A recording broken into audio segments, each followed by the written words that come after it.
Hello everyone, মায়ের হাতের রান্না চ্যানেলে তোমাদের সবাইকে স্বাগতম। নতুন একটা রেসিপি নিয়ে চলে এলাম।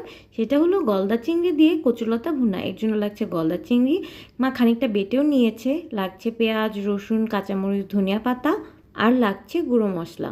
মা প্রথমেই সামান্য জল দিয়ে কচুরলতাগুলো ভাপিয়ে নেবে। 5-10 মিনিটের বেশি কিন্তু সময় এখানে লাগবে না। কচুরলতাগুলো দিয়ে আর সামান্য জল অ্যাড করে মায়ের মধ্যে ঢাকা দিয়ে দিল।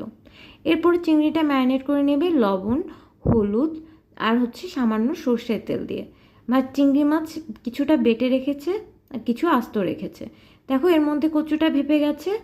এটাকে স্ট্রেন করতে দিয়ে মা এতে সাদা তেল, সর্ষের তেল গরম করে মা চিংড়ি মাছগুলোকে সুন্দর করে ভেজে নেবে। চিংড়ি মাছের সাথে চিংড়ি মাছের যে বাটাটা করেছিল মা সেটাও তেলে খানিকটা কষিয়ে নেবে।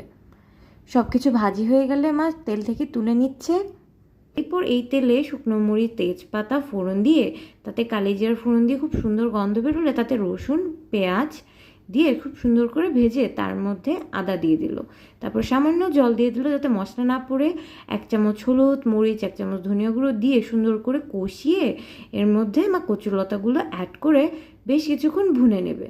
ভালো মতো কষিয়ে সামান্য লবণ আর কাঁচামরিচ ফালি দিয়ে আর বেশ কিছুক্ষণ কষিয়ে নিচ্ছে।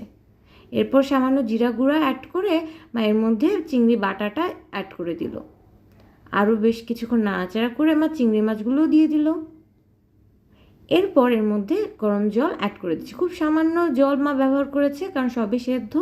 ঢাকা দিয়ে কিছুক্ষণ রান্না করে নেবে। স্বাদ মতো চিনি দিয়ে তার মধ্যে 1 চামচের মতো ভাজা জিরার গুঁড়া দিয়ে সামান্য ধনিয়া পাতা দিয়ে নামিয়ে নিলেই আমাদের কিন্তু কচুলতির ভুনাটা একদম রেডি। মা এখানে সামান্য লেবু ব্যবহার করেছে যদি গলায় ধরে এই কারণে। স্পেশালি কোরবানির পর মাংস খেতে খেতে অস্থির হলে এই রেসিপিটা কিন্তু অবশ্যই ট্রাই করতে পারো। গরমের দিনে জাস্ট দারুণ লাগে। রেসিপিটা ভালো লাগলে লাইক, কমেন্ট, শেয়ার আর সাবস্ক্রাইব করতে ভুলো না। দেখা হবে নেক্সট ভিডিওতে।